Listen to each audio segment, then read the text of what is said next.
धर्मनगरी से बड़ा और साफ संदेश दे गए सीएम योगी आदित्यनाथ। बोले राम आए हैं, कृष्ण भी आएंगे। चुनावी शंखनाद का भी आगाज।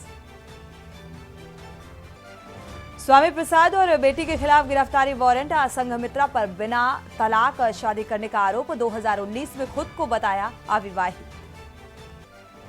अलविदा की नमाज को लेकर मुस्लिम समाज में उत्साह का माहौल है। राजधानी लखनऊ के इस्लामिक सेंटर ऑफ इंडिया ने शुरू की तैयारियां।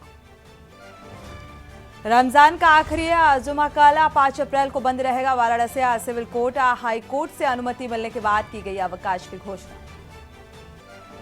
यूपी एटीएस ने 2 पाकिस्तानी नागरिकों समेत 3 संदिग्धों को किया गिरफ्तार। पाकिस्तानी एजेंसी आईएसआई की मदद से आतंकी गतिविधियों को अंजाम देने की बना रहे थे योजना। और गर्मियों की छुट्टियों के चलते यात्रियों को रेलवे की तरफ से तोहफा। चलेंगी 42 समर स्पेशल ट्रेनें। अयोध्या रोड पर 130 की रफ्तार से दौड़ेंगी गाड़ियां। आप देख रहे हैं के न्यूज, खबरों का सारथी। खबर उत्तर प्रदेश के साथ मैं सूरी चौहान। खबरों की शुरुआत बड़ी खबर के साथ फर्रुखाबाद से अहम खबर सामने आ रही है। सीढ़ियों पर निर्वस्त्र मिली युवती। बड़ी खबर, युवती के मिलने से क्षेत्र में सनसनी। मौके पर पुलिस और प्रशासनिक अमला पहुंचा हुआ है। युवती को थाने लेकर आई और पुलिस युवती को मानसिक विक्षिप्त बता रही है। तो मामले को लेकर पुलिस पर आरोप लगे हैं। तो पुलिस इस मामले को लेकर गंभीरता नहीं दिखा रही, पल्ला झाड़ती हुई नजर आ रही है। यह आरोप लगाया गया। कोतवाली फर्रुखाबाद के रेटागंज का यह मामला सामने आ रहा।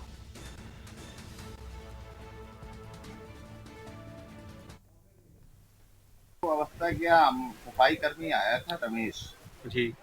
तो उसने देखा कि कुत्ते भौंक रहे हैं, तो जीना के पास उसने देखा तो एक महिला जब पैर दिखाई पड़ा तो उसने जीना गेट खोल के देखा तो नग्न अवस्था में महिला खड़ी थी। तो उसने देखने के बाद मोहल्ले के एक लेडीज को बुला के और उस कपड़े मंगाए। तो कपड़े पहनाने की कोशिश की तो महिला बोली कि मेरे 4000 रुपए और मोबाइल ले लिया गया है, अगर वो मिल जाएगा तभी कपड़े पहनेंगे, तब तक कपड़े नहीं पहनेंगे। फिर वो सफाई कर्मी रमेश मेरे पास आया, गेट बजाया तो बोला कि ऐसी ऐसी बात है। मैं बाथरूम में था, बाथरूम से निकल के मैंने देखा, देख के महिला को मैंने पुलिस को सूचना दी। शिवा शर्मा ऐसी खबर पर जुड़े हुए हैं ज्यादा जानकारी के साथ। शिवा, तो फिलहाल ये अहम खबर फर्रुखाबाद से आपको बता रहे हैं। मानसिक रूप से विक्षिप्त बताई जा रही है ये महिला।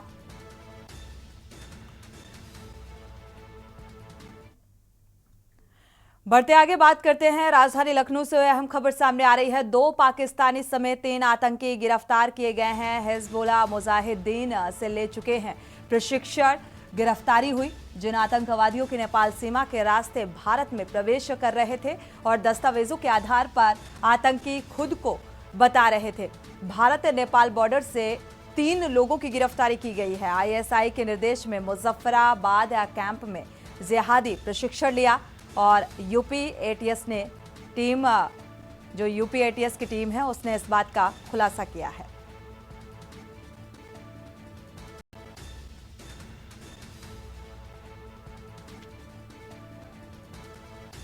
और ज्यादा जानकारी के साथ शिवा शर्मा संवाददाता जुड़े हुए हैं। शिवा, क्या अपडेट है इस मामले को लेकर? क्या पूछताछ में कुछ निकलकर सामने आ सका? देखिए Soni, Uttar Pradesh anti terrorist squad ने इन तीनों लोगों की गिरफ्तारी की है और गिरफ्तारी भारत से नेपाल की जो सीमा है, ये महाराजगंज जिले का जो सोनाली बॉर्डर है, वहां से यूपी एटीएस की टीम ने इन तीनों लोगों को गिरफ्तार किया है, जिसमें से 2 लोग पाकिस्तान के रहने वाले जिनका नाम मोहम्मद अल्ताफ भट्ट है और सैयद गजनफर, और तीसरा शख्स जम्मू कश्मीर का रहने वाला है जो नासिर है।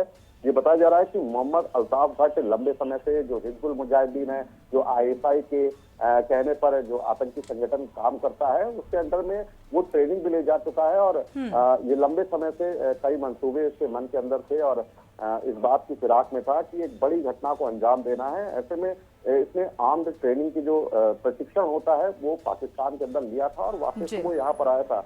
और ये बताया जा रहा है कि खुद को भारतीय दिखाने की इसमें कोशिश में लगे हुए थे और इन सभी के पास से भारतीय पासपोर्ट, इनका पहचान पत्र, ड्राइविंग लाइसेंस, फ्लाइट के टिकट, ये सभी भारतीय रूप में इनके पास हुए हैं। तो यूपी एटीएस की टीम जानना चाहती है कि आखिरकार ये जो पाकिस्तानी लोग हैं, कश्मीरी लोग हैं, इनके साथ जी। जो लोग थे वो कौन लोग थे जिन्होंने इनका भारतीय पहचान पत्र बनाया, क्योंकि अलग मुल्क के लोग हैं और भारतीय पहचान बनाना कहीं ना कहीं राष्ट्र विरोधी गतिविधि है, बिल्कुल। ऐसे लगता है।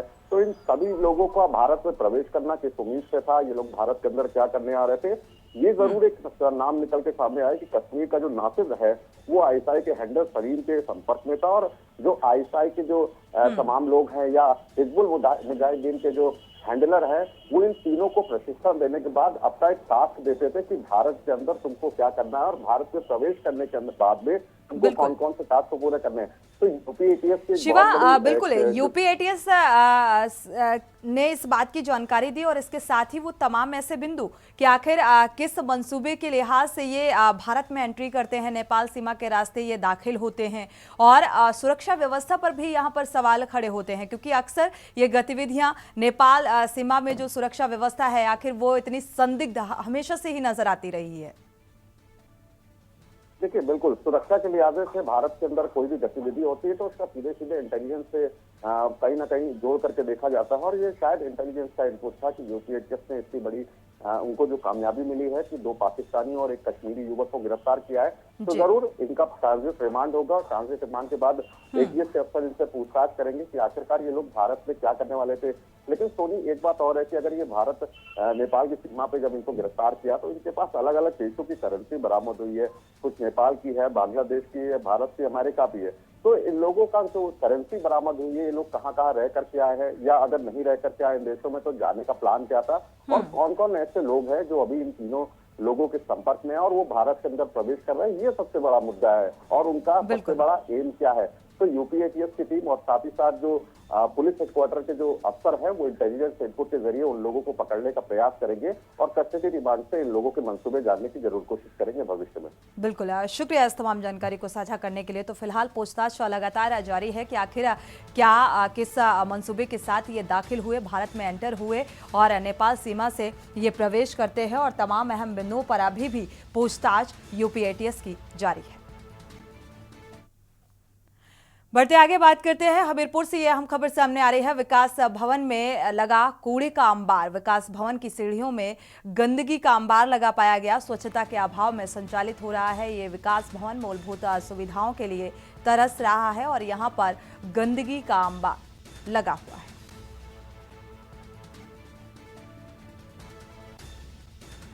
तो स्वच्छ भारत मिशन को मोह चढ़ाती ये तस्वीर सामने आ रही है, जिस तरीके से गंदगी का अंबार और गंदगी यहां पर फैली हुई है। हमीरपुर की ये तस्वीर सामने आ रही है, विकास भवन की ये तस्वीर जहां पर सीढ़ियों में गंदगी। सिद्धार्थ द्विवेदी इसी खबर पर जुड़े हुए हैं ज्यादा जानकारी के साथ। सिद्धार्थ, क्या अपडेट? जी बिल्कुल, मैं आपको बता दूं कि ये जो पूरा मामला है हमीरपुर स्थित विकास भवन का है, जहां गंदगी ने अपने पैर पसार चुकी है। विकास भवन में गंदगी का एक अंबार देखने को मिला, जिसने स्वच्छ भारत अभियान की पोल खोल के रख दी है। प्रधानमंत्री नरेंद्र मोदी के सपनों को जो विकास भवन के अधिकारी हैं वो पलीका लगाते हुए दिखाई पड़ रहे हैं।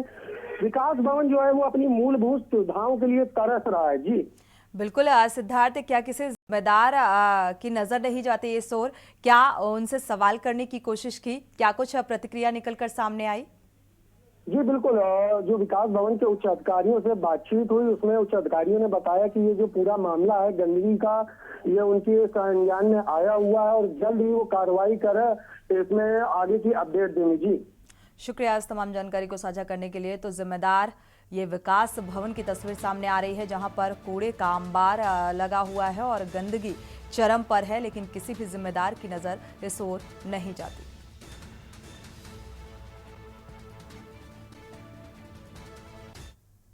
रायबरेली का रुख करते हैं। रायबरेली एम्स में काले वर्दी में तैनात सुरक्षा कर्मियों के काले करतूत के वायरल वीडियो पर एम्स प्रशासन द्वारा कार्रवाई की गई है। 4 सुरक्षा कर्मियों पर एफआईआर दर्ज करते हुए बर्खास्त करने की कार्रवाई की गई। और इससे पहले घटना से दुखी हुए बीजेपी किसान नेता रमेश बहादुर सिंह एम्स परिसर के बाहर धरने पर बैठ गए और धरने पर बैठते ही एम्स प्रशासन में अफरा तफरी मच गई। मौके पर पहुंची भदोकर पुलिस ने किसान नेता को समझाते हुए उनकी मांगों को सुना और साथ ही सुरक्षाकर्मी के खिलाफ दर्ज मुकदमे की कॉपी भी सौंप दी और इसके बाद ही किसान नेता ने कार्रवाई पर संतुष्टि जाहिर करते हुए धरना समाप्त कर दिया और एम्स प्रशासन की तरफ से चारों सुरक्षा कर्मियों को निलंबित भी कर दिया गया।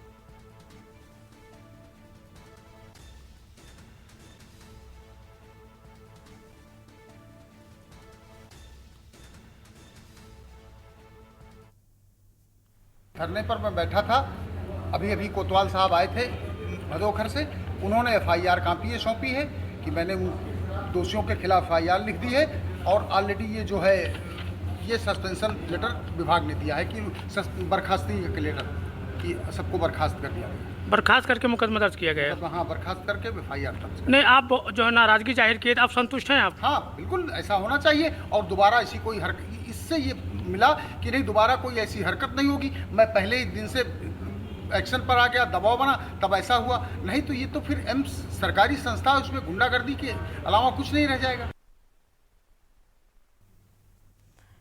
रुख करते हैं अगली खबर का। ना दूरी है ना खाई है, मोदी हमारा भाई है। अब बीजेपी अल्पसंख्यक मोर्चा के इस नारे में यूपी की चुनाव की 80 लोकसभा सीटों पर एक नई पहल की शुरुआत हुई, यानी कि 16,40,000 से ज्यादा बूथों में करीब 20,000 ऐसे बूथ होने जा रहे हैं जहां पर भारतीय जनता पार्टी बूथ अध्यक्ष के तौर पर अल्पसंख्यक महिला को ये जिम्मेदारी दी गई है। अब बीजेपी अल्पसंख्यक मोर्चा के अध्यक्ष बासित अली बताते हैं कि जिस तरीके से सबका साथ, सबका विकास और सबका विश्वास 10 साल मोदी सरकार ने काम किया, अल्पसंख्यक वर्ग का एक बड़ा हिस्सा मोदी के साथ है और ये बदलाव उसी का नतीजा है। 20,000 बूथ में अल्पसंख्यक वर्ग की महिला जो अध्यक्ष हैं होंगी, इसमें अधिकतर वो बूथ हैं जो पहले और दूसरे चरणों के पश्चिमी यूपी में आते हैं। खास बात यह है कि पश्चिमी यूपी में कई ऐसी लोकसभा सीटें हैं जहां पर अल्पसंख्यक वर्ग का मत प्रतिशत 20% से ज्यादा है और ऐसे में अल्पसंख्यक मोर्चा का नया चुनावी प्रयोग सफल होगा तो बीजेपी को एक बड़ी बढ़त की तरफ लेकर जा सकता है। हिस्सेदारी कम से कम महिलाओं को हो और अधिकतर बूथों पर हम महिला कार्यकर्ता भारतीय जनता पार्टी का अल्पसंख्यक मोर्चा पहली बार ऐसे बूथों पर जहां अल्पसंख्यक वर्ग के अल्पसंख्यक बहुल बूथ हैं 20,000 बूथ चिन्हित कर उन पर मुस्लिम महिला कार्यकर्ता को एजेंट बनाने का काम और अल्पसंख्यक वर्ग के लोगों के साथ ऐसे बूथों पर हम बूथ एजेंट बना करके 11 लोगों की कमेटी बना करके इस बार भारतीय जनता पार्टी के पक्ष में मतदान हो और जहां 4 वोट पड़ते थे, 5 वोट पड़ते थे, 10 वोट पड़ते थे, ऐसे बूथों पर हमारा लक्ष्य है कम से कम 100 वोट हम पाएं और जिन बूथों पर हमारा वोट थोड़ा ठीक था वहां हम बूथ जीतें। रुक करते हैं अगली खबर का। पीलीभीत में 9 अप्रैल को प्रस्तावित प्रधानमंत्री नरेंद्र मोदी की रैली को लेकर तैयारियां जोरों से चल रही हैं और इसको लेकर शहर से 3 किलोमीटर की दूरी पर 3 हेलीपैड बनाए गए हैं। प्रधानमंत्री नरेंद्र मोदी के उड़न खटोले को उतारने की तैयारी की जा रही है और 3 किलोमीटर की दूरी पर ये बनाया गया है। इंटर कॉलेज के मैदान में प्रधानमंत्री नरेंद्र मोदी की जनसभा होगी और इसके लिए जोर शोर से तैयारियां की जा रही हैं।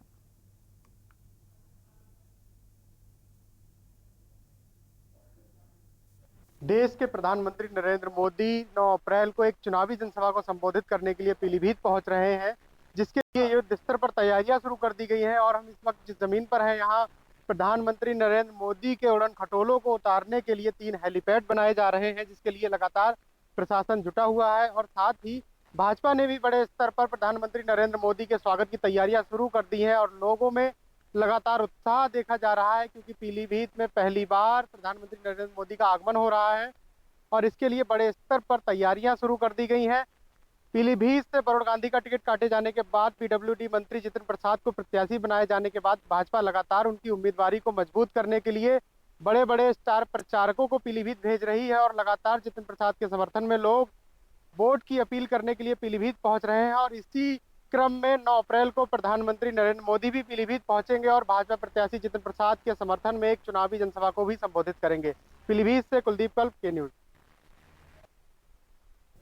बढ़ते आगे अपर्णा यादव ने कांग्रेस पार्टी पर निशाना साधते हुए पलटवार किया है। उन्होंने कहा है कि महिलाओं को लज्जित और अपमानित करने का काम कांग्रेस का पुराना कलर है और भारतीय जनता पार्टी महिलाओं को मातृशक्ति के रूप में स्वीकृत है और इसीलिए नारी शक्ति अभिनंदन लेकर आती है, लखपति दीदी योजना लाती है और प्रधानमंत्री महिलाओं के गौरव को बढ़ाने का काम कर रहे हैं।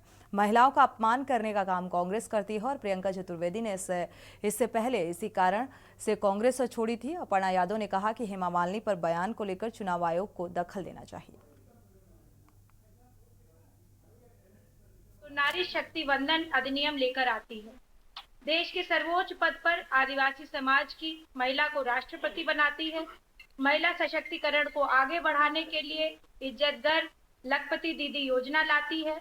इसके विपरीत कांग्रेस हर समय देश की महिलाओं को लगातार अपमानित करती रहती है।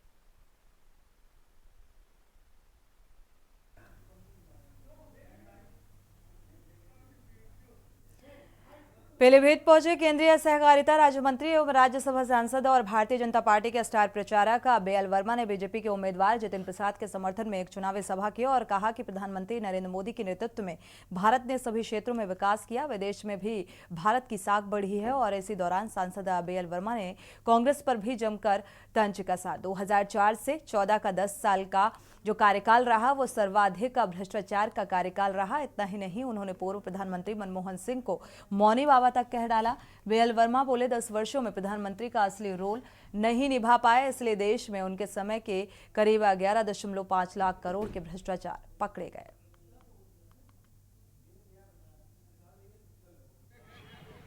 आदरणीय वीरेंद्र मिश्रा जी और इस नगर मंडल के क्या शक्तिगढ़ है, यही संकल्प लेना है इस संध्या समय पर। ये सौगंध लेनी है आप लोगों को मेरे भाइयों कि हम एक रहेंगे। इच्छा शक्ति दृढ़ है और हम सभी बन गए भाजपा के। भारत माता की। आज के इस देश नगर के कार्यक्रम में उपस्थित श्रीमान किशनलाल राजपूती, जिले के उपाध्यक्ष भाई तुलाराम। रुक करते हैं अगली खबर का। मुस्लिम समाज में अलविदा की नमाज को लेकर काफी उत्साह देखने को मिल रहा है। इस्लामिक मान्यताओं के अनुसार अलविदा की नमाज में लोग सच्चे दिल से जो दुआ करते हैं वो कबूल होती है और अलविदा की नमाज जुमे के दिन अता की जाएगी और जिसको लेकर राजधानी लखनऊ के इस्लामिक सेंटर ऑफ इंडिया ने तैयारियां शुरू कर दी हैं। रमजान के पाक महीने के आखिरी जुमे के दिन अलविदा की नमाज अता की जाएगी और इस्लामिक सेंटर ऑफ इंडिया के संस्थापक खालिदा राशिदा फिरंगी महली ने बताया कि अलविदा की नमाज को लेकर इस्लामिक सेंटर ऑफ इंडिया ने अपनी तैयारियां भी पूरी कर ली हैं और इस दिन हर रोजेदार अपनी शहर की बड़ी मस्जिदों में नमाज अता करने के लिए जाता है। और फिरंगी महली ने बताया कि प्रशासन के साथ कल की जो तैयारियों को लेकर बातचीत भी हो चुकी है। इस्लामिक सेंटर ऑफ इंडिया की तरफ से एडवाइजरी जारी करके अपील की गई है कि कोई भी सड़क पर नमाज अता ना करे जिससे यातायात व्यवस्था बिगड़े। वक्त से नमाज अता करने के लिए पहुंचे, आगे से आगे सिर्फ जो है नमाज अता करने के लिए पहुंचे। रमज़ान मुबारक का आखिरी जुमा जो कि अलविदा के नाम से भी जाना जाता है वो इंशाअल्लाह पूरे मुल्क में 5 अप्रैल को होगा और इस मौके पर सभी रोज़ेदारों की ये कोशिश होती है कि अपने शहर की बड़ी मस्जिदों में नमाज अदा करें। तो इस सिलसिले में तमाम अरेंजमेंट ऑलरेडी कर लिए गए हैं और पुलिस कमिश्नरेट से भी इनके साथ भी और डिस्ट्रिक्ट एडमिनिस्ट्रेशन के साथ भी इस सिलसिले में तमाम तैयारियों के सिलसिले में बातचीत हो चुकी है और इस्लामिक सेंटर ऑफ इंडिया की तरफ से ये एडवाइज़री जारी की गई है जिसमें सबसे अपील की गई है कि हर नमाज़ी इस बात की कोशिश करे कि वक्त से पहले मस्जिदों में पहुंच जाए जिसमें कि आगे से आगे उसको नमाज पढ़ने का मौका मिले। देवरिया का रुख करते हैं। देवरिया जिलाधिकारी अखंड प्रताप सिंह और पुलिस अधीक्षक संकल्प शर्मा ने रबी की फसल वर्ष 2024 और 25 के तहत विपणन विभाग द्वारा संचालित राजकीय क्रय केंद्र सलेमपुर का निरीक्षण किया। जनपद में इस वर्ष करीब 154 क्रय केंद्र बनाए गए और इस दौरान डीएम और एसपी ने क्रय केंद्र पर अपना गेहूं बेचने आए किसान पोहारी शरण यादव को माला पहनाया और मिठाई खिलाकर स्वागत किया।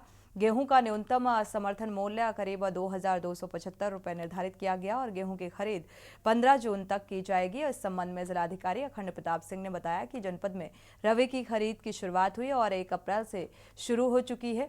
सलेमपुर का जो केंद्र है एक्टिवेट हुआ है। जनपद में गेहूं खरीद का लक्ष्य 1,36,000 मीट्रिक टन है।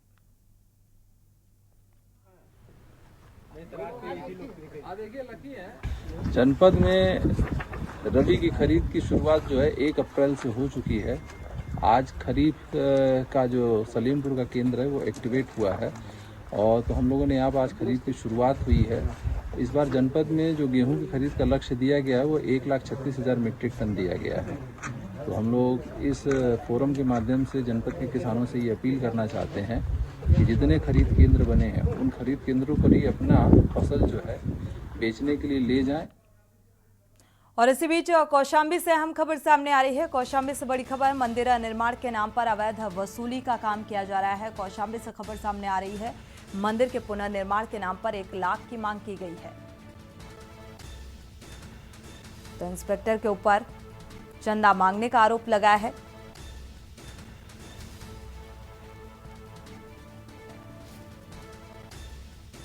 और पीड़ित ने बातचीत का ऑडियो भी वायरल किया।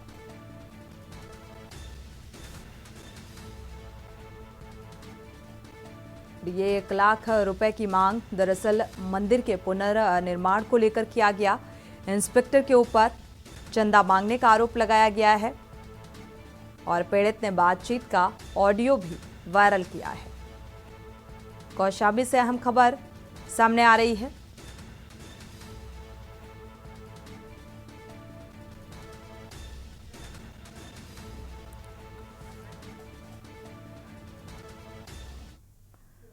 और इसी बीच बदायूं से अहम खबर सामने आ रही है। बड़ी खबर बदायूं से, आपको बता दें सभा में फायरिंग करने का वीडियो वायरल हुआ है।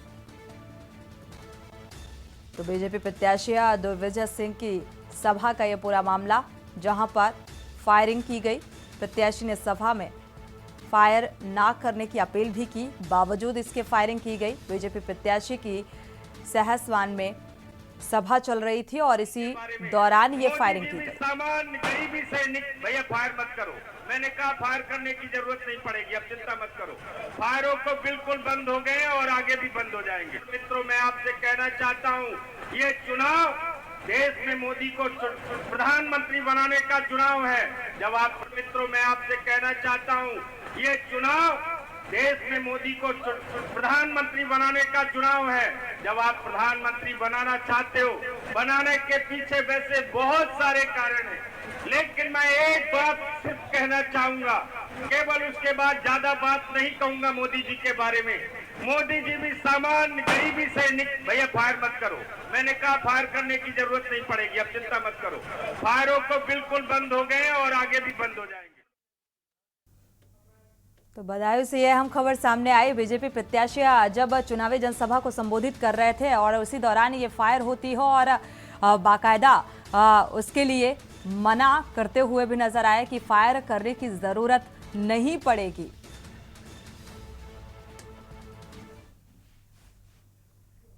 इसी के साथ बुलेटिन में फिलहाल बस इतना ही। आगे खबरों के लिए आप देखते रहिए के न्यूज़ इंडिया।